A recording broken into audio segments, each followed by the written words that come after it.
Magandang gabi po sa inyong lahat, mga kapintig puso at mga kaparokya. Ngayon po ay nagbabalik po tayo sa ating pong sinisimulang programa, ang Real Talk. At pag-uusapan po natin ngayon ang Gospel for Today, especially po yung tema po ng pamamaalam. At gusto ko pong balikan natin yung ilang bahagi po ng Ebanghelyo mula po sa Gospel of John chapter 5 to 7. At ito po yung nasasaad. Ngunit dapat ninyong malaman ang katotohanan. Ang pag-alis ko'y sa ikabubuti ninyo, sapagkat hindi paparito sa inyo ang patnubay kung hindi ako alis. Ngunit kung umalis ako, susuguin ko siya sa inyo. At kung titignan po natin, mga kapintig puso, masakit man kung isipin natin na ang minsan kailangan po nating lumayo. Sabi ko nga po kanina sa aking homily, when they cannot appreciate your gift of presence, give them or bigyan mo sila ng regalo, a gift of your absence, para makita nila ang mga bagay na lalong mahalaga, lalo pag wala ka. Kailangan po, titignan din po natin para mas makilala po natin ang ating sarili bilang isang mananampalataya. Kung titignan po natin sa ating pong Ebanghelyo, na kung saan si Jesucristo ay patuloy pong nagsasalita sa kanyang mga alagad tungkol po sa lalong mahalaga ang pagpaparoon niya doon sa kanan ng Ama. At kung maiintindihan po natin, sa pamamagitan nito, doon lamang po darating ang Espiritu Santo. At ito po yung tinatawag po nila na what is interesting in this passage in the Gospel of John ay Jesus point out to His disciples that grief has filled their heart. Sabi nga po niya dito sa Ebanghelyo, sabi niya, tigib kayo ng lungkot. Tigib kayo ng lungkot. Alam ng Panginoon yung nararamdaman ng mga alagad. Alam niya kung ano po yung saluluobin. Alam niya kung papaano po nadarama ng mga tao ang kanya, yung especially kanyang mga alagad sa kanyang paglisan. Masakit yung pag-alis. At marami pong mga napipintong pag-alis. Maraming aalis at may babalik. May babalik, merong darating, may bago. Pero maliwanag na sa bawat pag-alis, meron pong kalungkutan. There is a grief in their hearts. Bakit? Masakit pag hindi natin naiintindihan bakit ang isang tao kailangang umalis. Bakit kailangan maranasan ang pag-alis? Sabi nga po ng isang author na I quote, sabi niya, because they do not understand what they will soon experience and do not want the relationship with Jesus change. Sapagkat throughout the life ni Jesus Christ, mga kapatid, throughout His public ministry, the Lord keep on telling them that He will be living sooner or later. Yung kanyang pag-alis. Kaya mahalaga yon. Alam niyo po ba, kung harapin po natin ito, sabi nga po nila, this can be frightening. Di ba? Yung pag-alis, yung pamamaalam, it can be frightening. Nakakatakot nga po ito. And can become cause of grief. But one thing I would like to emphasize here, while there is a grief, while there's a pain, and why is quiet frightening, but you need to understand, yung pag-alis ay meron po tayong makikita. Meron pong blessing ang bawat pag-alis. Ngayon po ay bago tayo magpatuloy, mga kapintig puso, batiin muna natin ang atin pong mga taga-subaybay. Kay Kuya Nilo Fernandez. Good evening, Father Joel at sa lahat. Kay Joseph Nidias Sarmiento Felix. Good evening po, Father Joel. Kay Pasita Roque. Kay Melrose Prado. Kay Dulce Sasaki, ang ating avid follower from Japan. Ayan. Sabi niya, good evening, Father Joel. Keep safe and healthy always. God bless you more. At kay Tita Aida Faustino, kay Tita Norma Abad, kay Tita Merlin Ladia, kay Yeng Bakay, kay Garcia Aladin, kay Chris Fulgar, kay Tita Cynthia Oria, magandang gabi po sa lahat. At kay Kuya Relito Carbonel. Ayan. At gayon din po kay Ate Cecil Gabriel, magandang gabi sa iyo. Ate Cecil, salamat po sa donation sa parokya sa Pag ni Maria. At so, magpapatuloy po tayo. Bago po tayo magpatuloy, pili po tayo munang gumawa ng ritual. Yung ritual po natin, sabay-sabay po tayo, lahat pong nanonood. Mag-share po tayo ng atin pong live. I-share po ninyo itong live namin para po mas marami po tayong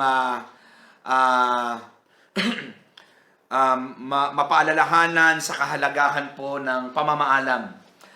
Sapagkat alam nyo mga kapatid, yung Panginoong Jesucristo, nung siya po'y mamamaalam na, ang sabi niya, Jesus wanted to begin, gusto niyang maintindihan ng kanyang mga alagad, na yung kanyang relasyon sa Ama at sa Espiritu Santo ay magkakaroon na po ng panibagong kahulugan. Magkakaroon ng panibagong, tingnan mo po yung konsepto nito, no? God the Father created the world. God the Son saved the world. God the Holy Spirit sanctify the world. Kaya kung titignan po natin, ano po, na sadya po talagang maganda rin po na pag-usapan po natin, ano ba talaga yung pamamaalam, no? Maganda rin tignan po natin to mga kapintig puso, yung pong etymology po ng goodbye. Bakit ba merong salitang goodbye? Ayan, ni-research din po natin ito, ano? Alam niyo po ba, kung titignan po natin, ay mapapansin po natin yung pamamaalam o goodbye. Ito po ay panghuling pagbati sa mga sulat o huling salita na binibitawan na meron po, kumaga, yung goodbye ay dalawang salita o tatlong salita na pinagsama-sama o apat pala na salita. God be with ye. God be with ye. Ito po ay in the late 14th century nang una pong ginamit ito. Ano po? Kaya nga, dito po nagsimula yung good day, good evening, goodbye. Pero yung goodbye is God be with you. Ayan. Sumaatin nawa ang Panginoon. Ano po? Kung titignan din po natin, ano po, marami po ang pinagmulan o marami pong ibig sabihin ng pamamaalam na yan. Ano po? At babanggitin po natin yung ilang mga pamamaalam. Ano po? Yung ibig sabihin po ng pamamaalam. Dito po, merong maganda po dito siyang ginamit. And I want to use it. Ito po sa Spanish, maganda po yung ginamit niya eh. Vaya con Dios. Samahan ka nawa ng Panginoon. Di ba? Adios. Di ba? Naalala nyo yung pinaka-popular na adios ni Jose Rizal. Adios patria adorada, Región del Mar. Di ba? Na bagay na pamamaalam ni Rizal. Pero ito yung Vaya con Dios. Diyos na ang bahala. Sa amin po, sa mga Ilocano, ano? Dios ti agnina. Yan. Pero galing po ito doon sa Spanish na God be with you. Samahan ka naman ng Diyos. At yun nga po, meron din po yung, alam niyo po yung farewell na yan, yung goodbye, ay meron din po siya kasabay yung farewell. Kung titignan po natin, literally, travel, to go on travel experience. Kailangan travel well, farewell, travel well. Pero ginamit po siya sa sadyang medyo malungkot at masakit. Ano po? Kaya po hindi gaano siya, kumbaga, nagamit. At ang ganda po kasi ng farewell. To go, experience travel well. Diba? Sana ganun po yung buhay natin. Ano po? Kaya nga po kung isipin po natin, yung pong pamamaalam ng ating Panginoong Jesucristo ay importante po na makita natin. at sa kanya-kanya nating pong pamamaalam. Sometimes po, we can found in all our lives sa ating pong buhay na minsan po yung pamamaalam, it can be a dramatic goodbye. But dramatic change is necessarily a regular occurrence throughout our life. Hindi naman siguro regular na may nagpapaalam. At ako ata nakailang paalam na ako sa parokyang ito, hindi pa ako nakakaalis. Ano? At ngayon, throughout the occurrence of our life, importante, when the change occurs in accord with the will of God, it must be embraced with hope and great expectation. Tignan po nyo to. When somebody is saying goodbye, when somebody is saying goodbye to you, and if you understand na ito yung will ng Panginoon, and you are able to give your hope, you are able to give your hope, and you're going to expect something, magkaroon ka ng great expectation na merong biyaya sa pamamaalam na ito. Halimbawa po, vocational change, from single to married life, or such thing, having a children, then entering into religious life or vocation, always bring much change, but a change that God can use for much for good. Para po sa ikabubuti natin. Huwag po natin siyang tignan bilang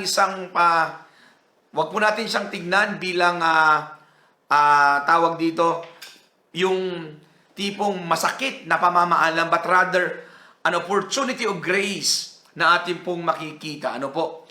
Kaya kayo po, mag-comment po kayo dito sa ating pong Facebook Live. Baka po meron po kayong gustong sabihin. Ano po ba yung karanasan at aral sa atin ng pamamaalam o saying goodbye? Babati uli tayo. Ano po?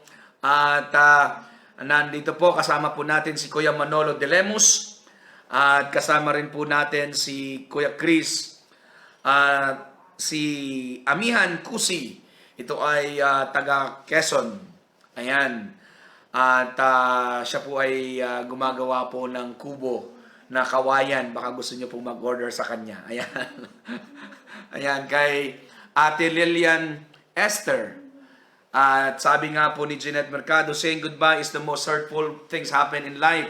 But at the end, there's a bright side to continue to grow and experience something now to other people and to our life. At sabi niya, Malu Mirasol Urbano Montales, goodbye. Si Tita Mimi, ayan, si Tita Cynthia ay bumalik, nanunood. So magpatuloy po tayo. Alam niyo po, importante yon sa buhay natin, yung pamamaalam na to. Pwede rin pong a death of loved one sa mga namatayan, di ba? A move to a new community. O halimbawa, a move from one parish to another. A new job to school. Establishment, a new relationship that can be difficult. But, sabi ko nga po kanina, though it's quite difficult, but it can be a fruitful one. Can be the source of God's blessing sa buhay po natin.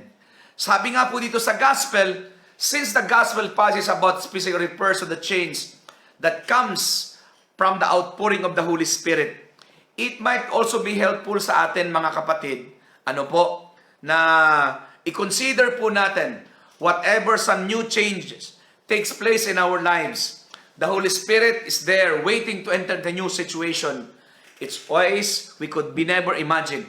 Huwag po nating maliitin yung Espiritu Santo. Bigyan natin ng oportunidad. Hayaan po natin na ang Espiritu Santo ang siyang gumabay po sa atin. Sabi nga po nila, masakit man minsan kailangang lumayo upang mas makilala natin ang ating sarili. Di ba minsan? When you are with person and the time na you are not growing anymore, you need to distance yourself. Kaya ang ganda po nga, doon sa Bible, yung synoptic gospel, synopsis, tignan mo siya sa mas malayo at makita mo ano yung halaga mo. Tignan mo anong oportunidad na meron doon sa mga bagay na yon. Tignan mo paano ating gagawin yon. Nagpahiwatig po si Jesus na siya ilalayo muna para sa kabutihan ng kanyang mga alagad. Darating din kasi ang Espiritu Santo. Ang itinuturi niya, napapahalagan natin ng kapag malayo na siya sa atin. Yan, ito yung minsan nakakalungkot, ano po? Sabi nga po nila, kung kailan ka namang papaalis, saka naman tayo naging close. Kung kailan ka papaalis, saka naman tayo nagkagalit. Kung kailan ka papaalis, doon pa naman nagkalapit yung ating damdamin. So, importante na makita natin ang mga bagay na ito. When changes we encounter in life are part of God's plan, we can be certain that good things await us in this life. Mamaya po ay magbibigay po tayo ng ilang magandang pagnilayan po natin, ano po, na ngayong araw na to, we need to accept the fact and ask ourselves with regards to change in your life. Are you open? Are you ready for changes? Are you ready for changes in this life? O, di ba? Ano yung mga, maganda rin tanungin mo yung sarili mo. Ano ba yung gusto mong baguhin sa sarili mo? No? Ano ba yung bagay na nagiging dahilan ng away, nagiging dahilan ng mga bagay-bagay natin po sa buhay? Bagay na, tanungin mo yung sarili mo. Ito bang pamamaalam na to? Anong maidudulot sa akin? Ayan, magbibigay po ako ng 5 bagay ng pamamaalam. Ito po ay galing, hindi ko po sarili ito. And I recognize the author of this one. Ito po ay galing sa medium.com. At napakaganda po ng kanyang sinabi and I want to use it. Hopefully, it will help you also na makita natin yung kahalagahan po ng saying goodbye. Unang-una po, importante po yung importante pag may aalis, makapagpaalam ka. Yung may masabi ka, bakit? Pag yung umalis at hindi ka man lang nakapagsabi, parang ang hirap-hirap. Halimbawa, namatayan ka, wala ka man lang nasabi. Kailangan lagi tayong open sa pamamaalam so that we can avoid regrets in life. Why? This is something na vital, sabi nga po ng isang author, that you can get from the goodbye is avoiding regrets. Kasi nga, when you say goodbye, you will tell something. You will say your parting words. Hindi lang yung aalis ka na lang at hindi ka na magsasalita. Mas mahirap yon. Yung iiwan ka niya. Naalala ko tuloy yung kwento ng kaibigan ko. Tinawagan daw niya yung kanyang girlfriend. Tinawagan daw niya yung girlfriend niya kasi hindi nagpaalam eh. Ang ginawa, kwento lang naman po ng kaibigan ko. At tatawa po talaga ako sa kwentong to. Alam mo, yung kwento po na umalis na lang yung girlfriend niya, hindi nagpaalam. Tapos, after 3 months, tumawag yung babae sa kanya at kinakamusta siya. Alam mo ang ginawa niya? Kinuha niya, lumapit siya doon sa may electric fan at tinapat niya habang nagsasalita siya. Bakit ang hangin-hangin dyan? Sabi niya. Bakit mahangin? Para alam mo kung anong ibig sabihin ng iniiwan sa ere. Di ba? Pero, kumbaga, totoo yun, Yung nangiiwan ka na lang sa ere nang walang paalam. Sabi niya, yun.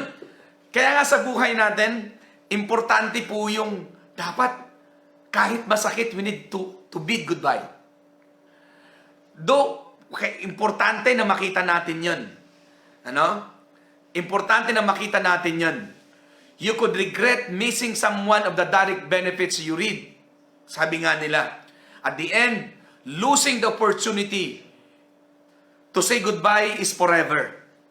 Either you will regret it, or it can be unhealthy for you. That's why, kung gusto mong umalis, matutong magpaalam. Magpaalam ka na lang. Hindi yung iba dyan, aalis na lang ng parokya, hindi yung lilipat ng ibang parokya, o yun, magpaalam na ako kayo sa ng parokya nyo. Ano ba? Hindi yung aalis ka na lang at masama yung loob mo, that sasabihin mo, I am happy. Ay, hindi ka naman happy. Meron kang iniwan eh. That's why, when you bid goodbye, importante yun, so that you can avoid the regrets in life. Pangalawa, when we are going to have this goodbye, maganda po kasi ito. Anong may dudulot ng goodbye? Self-awareness. Another benefits goodbye is self-awareness. Bakit? Sabi po ng author, goodbye will make you aware of the feelings toward a specific person should end. And that would be the end of that chapter in your life. Next chapter na uli ng buhay mo. Dapat aware ka doon. Kaya nga, hindi mo matatapos yung libro ng buhay mo kung pabalik-balik ka doon sa old chapter. Hindi mo masimulan. You must be aware. Okay? You must be aware. Natapos na yon. You must bid your goodbye. Every time you have go through with this mindful goodbye, you will force yourself to analyze your life. Tanungin mo yung naalala mo yung naalala ko tuloy yung aking kaibigan, si Socrates. Ano sabi niya? An examined life is not worth living. Ang buhay na hindi pinagnilay-nilayan ay tila walang saysay na uri ng pamumuhay. Kaya importante rin that every day, meron ka pong realization, meron kang self-evaluation. Kamusta na ako? Kamusta yung relationship ko sa mga tao? Kamusta yung relationship ko sa mga subordinates ko? Sa mga kasama ko? Emotions will get through with this and make you wonder at if you are making a right decision. Tama ba yung decision ko na umalis? If your life is on the right path, it's a great way to develop a self-awareness. Importante yun eh. Yung aware ka na, hindi na pala ako nag-grow dito. Yan. I need to change the environment. Yan. Importante yun, ano? Yung changing of new environment. Importante yun. Part yun ng growth natin. That's why, when you are able to bid your goodbye, you are going to make a decision. Hindi na ako nag-grow sa kanya eh. Kailangan tapusin ko to. I need to start my life. I need to start the new chapter of my life. Kaya nga, huwag tayong matakot na magkaroon ng self-evaluation, mga kapatid. At entertain natin muna itong ating pong ilang mga tuwan natin. Ano po?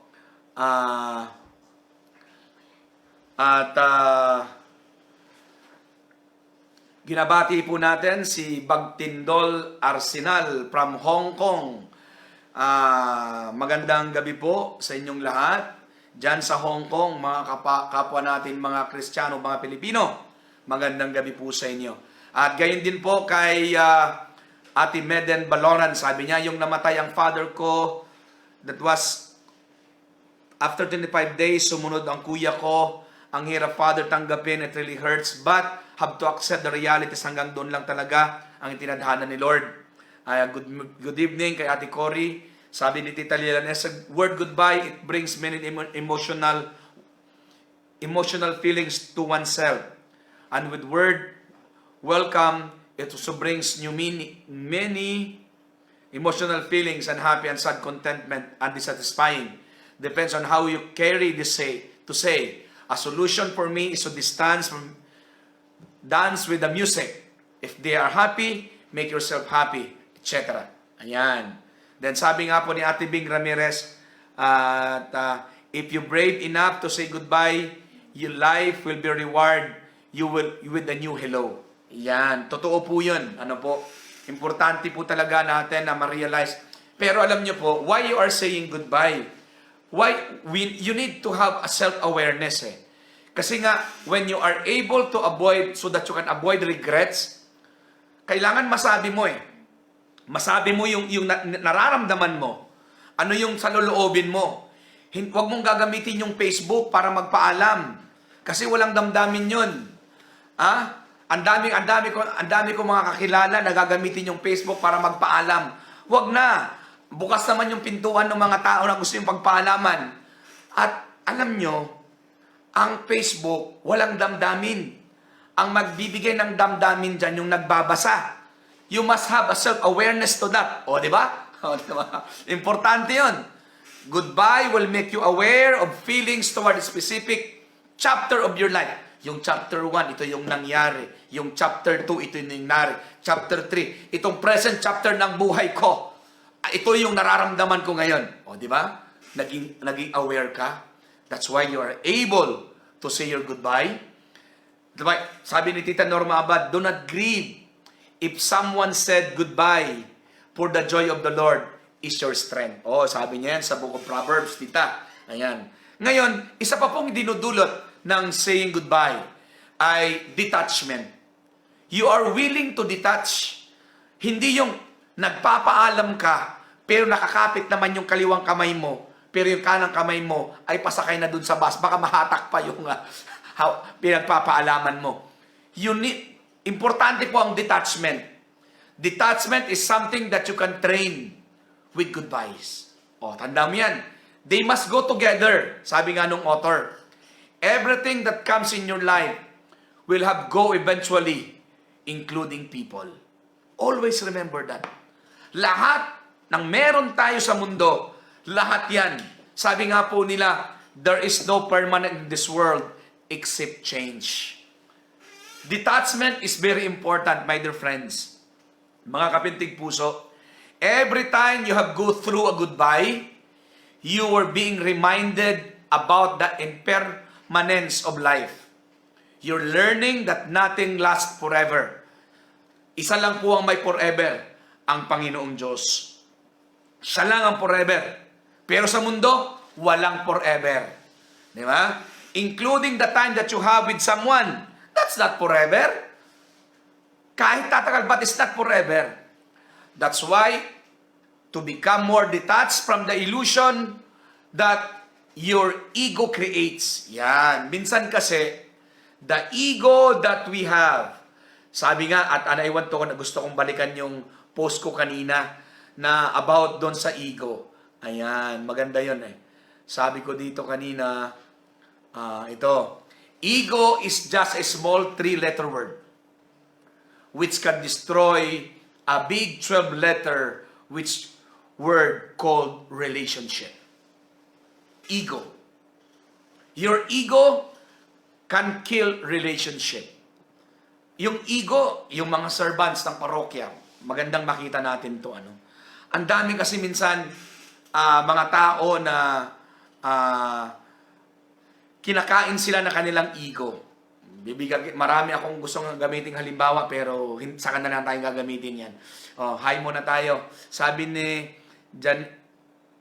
Jenica Bustarde, good evening, Father Joel. Yan. Kay Ate Malu Santos, when someone saying goodbye, it's painful, but there's always a reason why it happened. Only God will give you the guidance strength to accept it. Totoo yun. That's why we need to accept the reality of detachment. You need to detach yourself. Importante ito na ma-detach natin yung ating sarili. Ano po? Ma-detach natin ang ating sarili.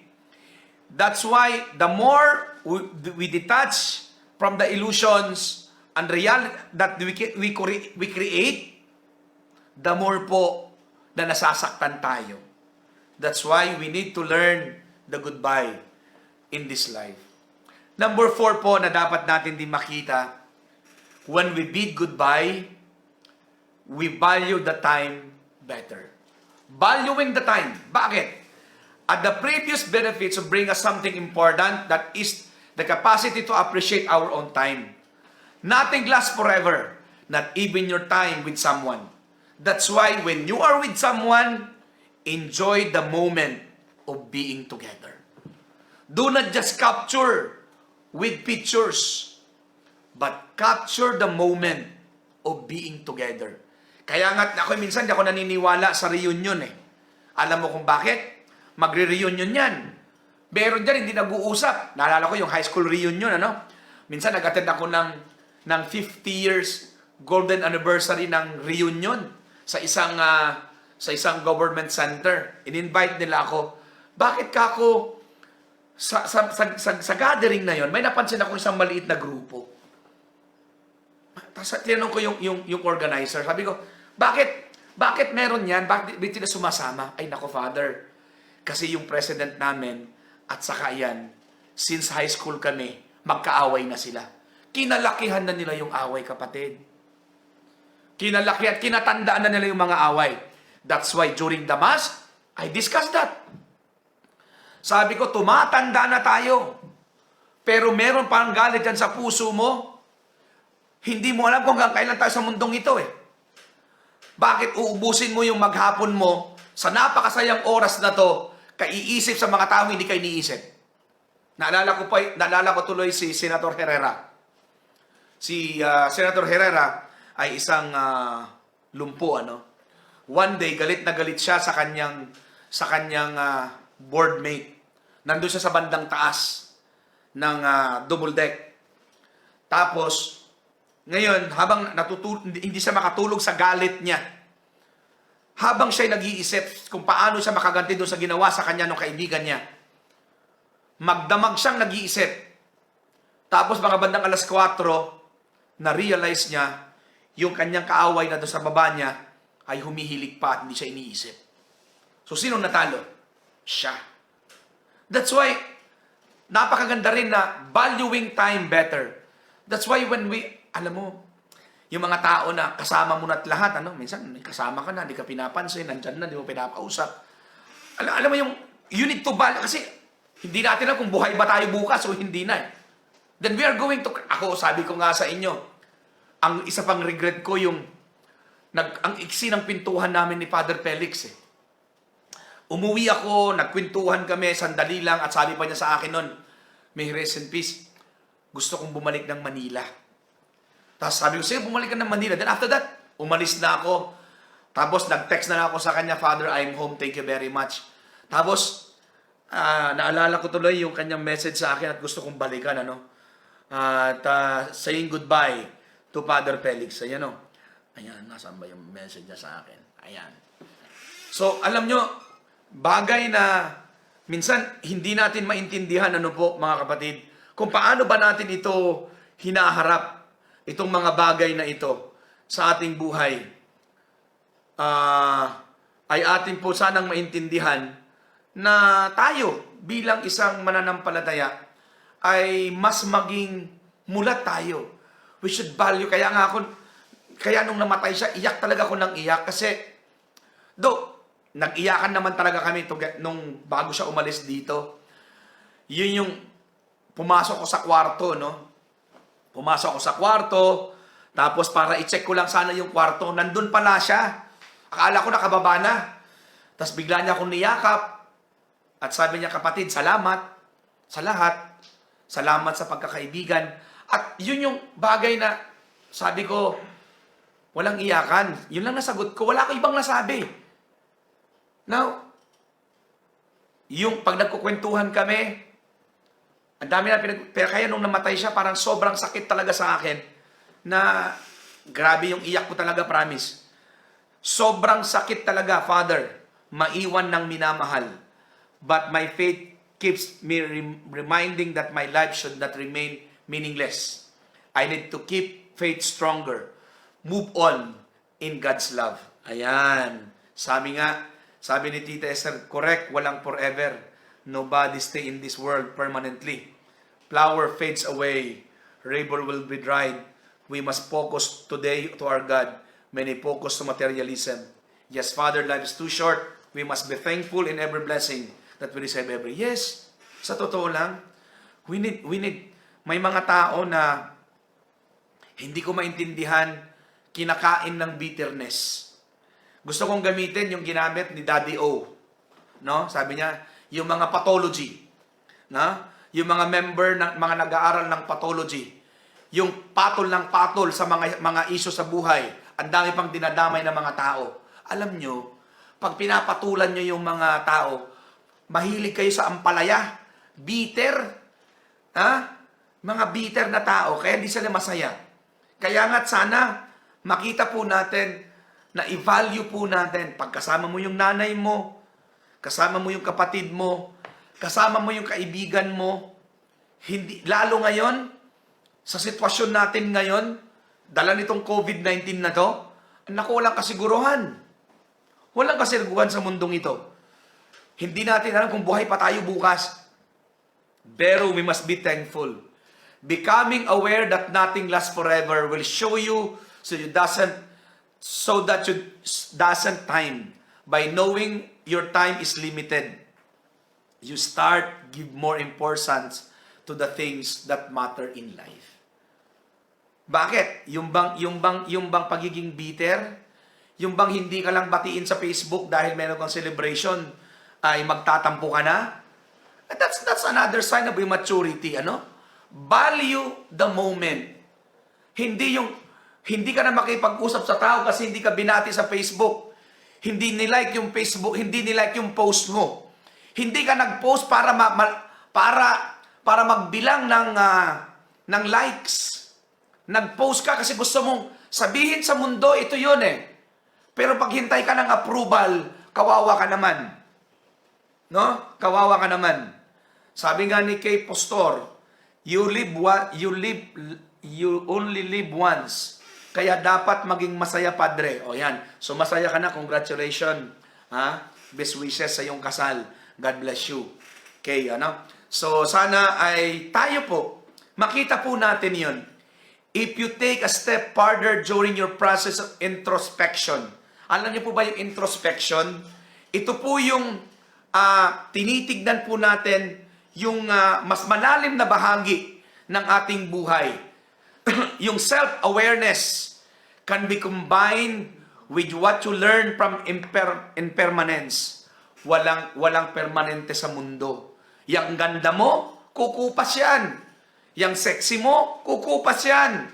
Sooner or later, magiging dabyana ka. Sooner magiging dabyana mo, papayat ka. So, walang permanente sa mundong ito, mga kapatid. Kaya nga ang gagawin mo, aminin mo sa sarili mo, aminin mo sa sarili mo na ikaw ay hindi permanente sa mundong ito. You start to wonder if what you want with your life.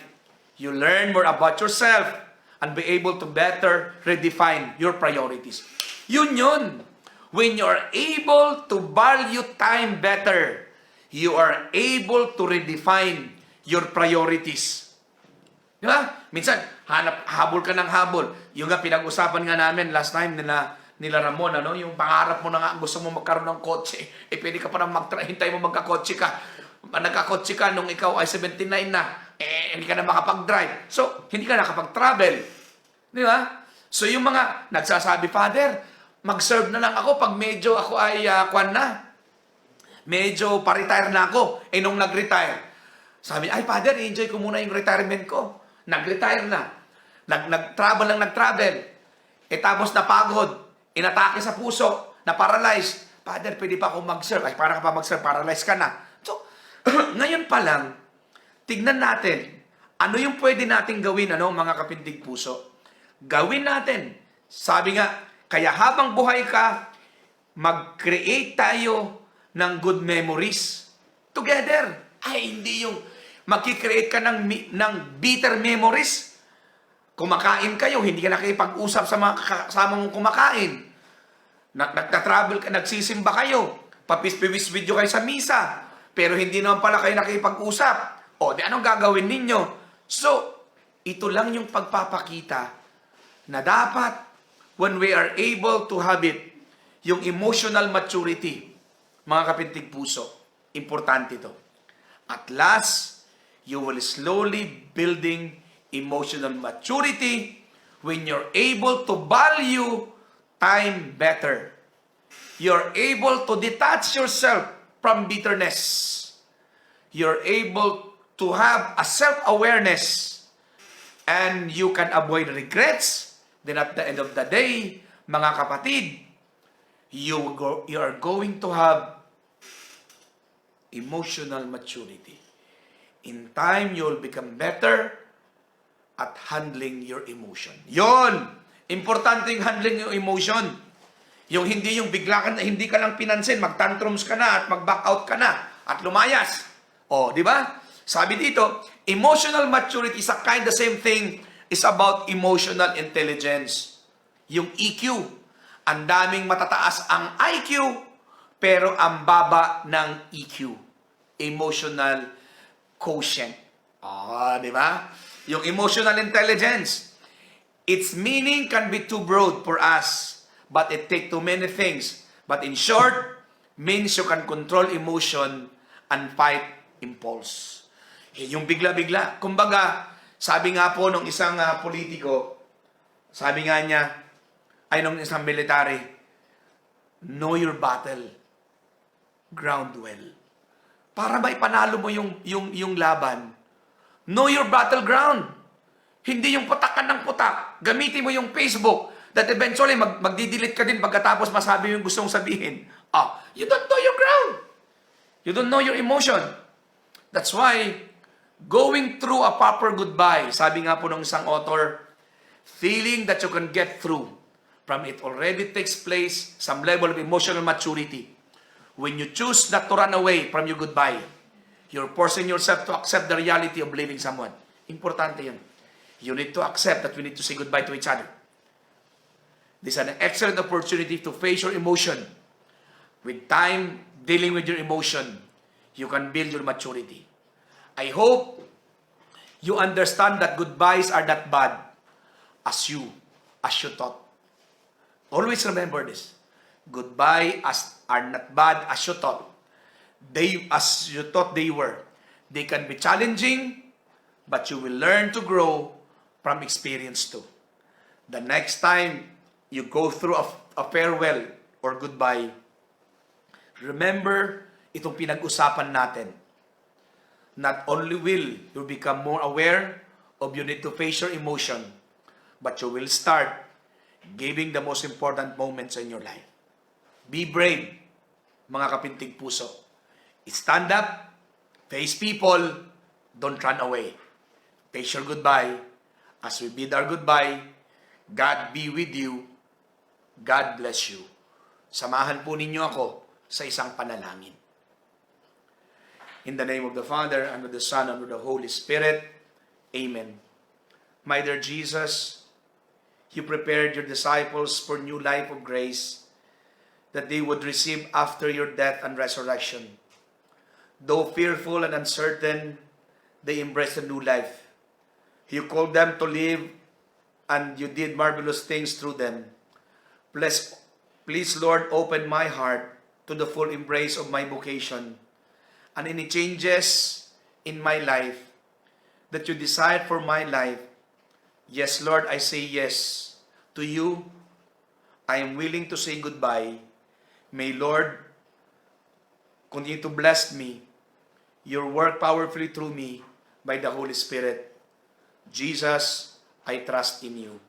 Amen. In the name of the Father, and the Son, and the Holy Spirit. Amen. Ayan, babati po muna tayo bago po tayo magpaalam. Ayan, sabi po ni Ate Ronilda, be mature and be contented for what you have in life. Yung memories na pwede mong balik-balikan na kahit nagpaalam na siya, ay patuloy kang mapapangiti at patuloy na mangangarap sa kabila ng naranasan.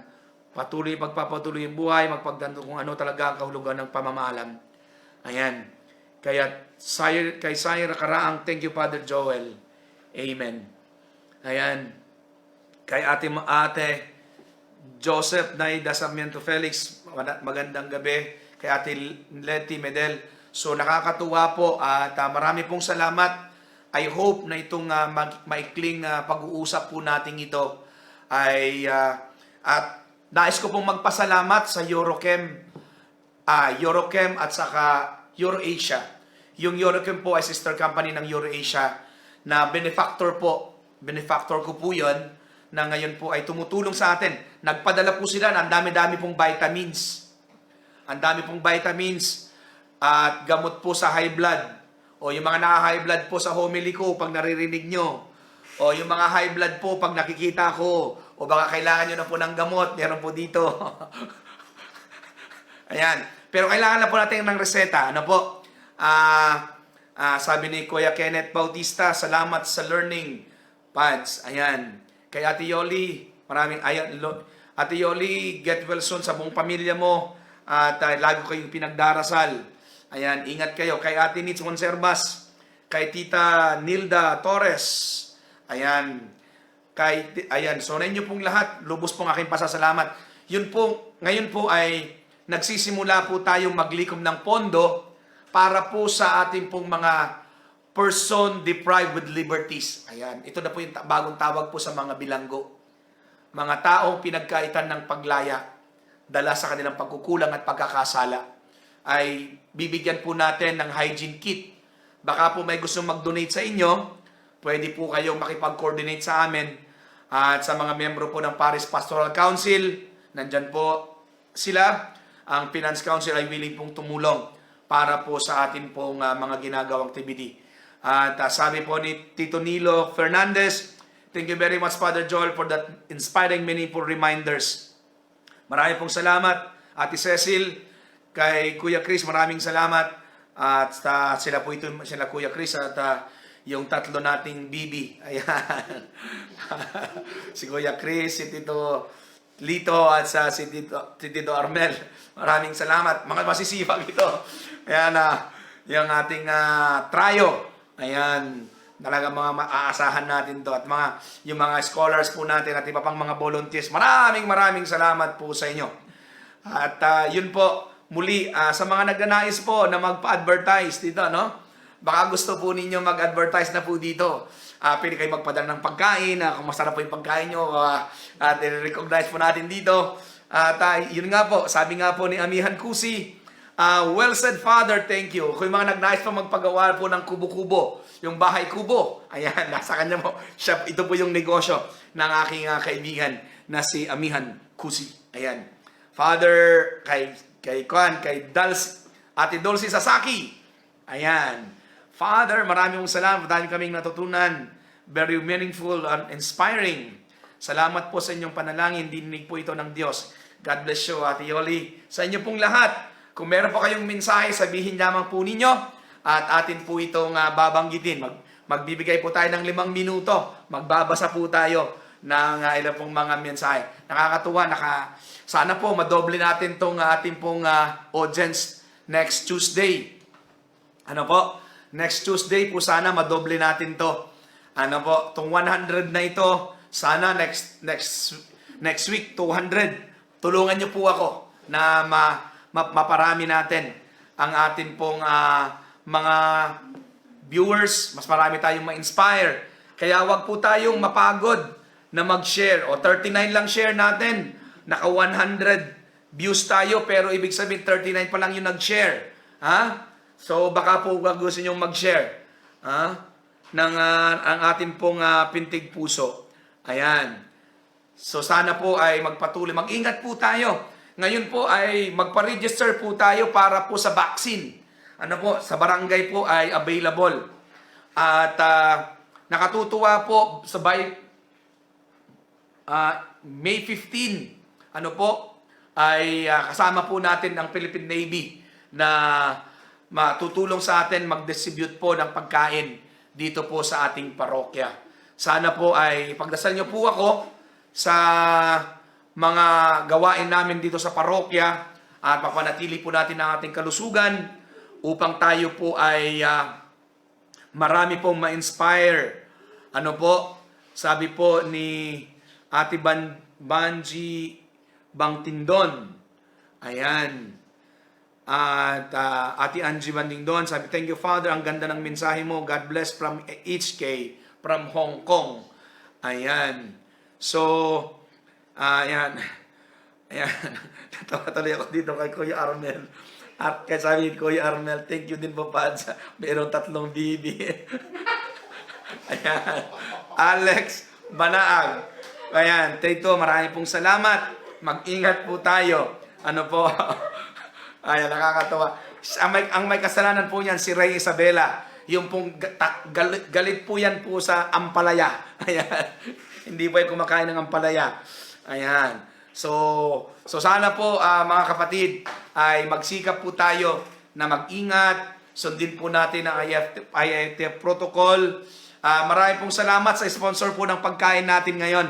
Ang Doke Family. Ayan. Sila po yung nag-sponsor ng ating pagkain. Ng ating staff po dito sa ating Pindag Puso ay sila po ang maraming salamat po sa inyo. At next week po ay i-announce po natin yung susunod nating topic along the way. Ano po?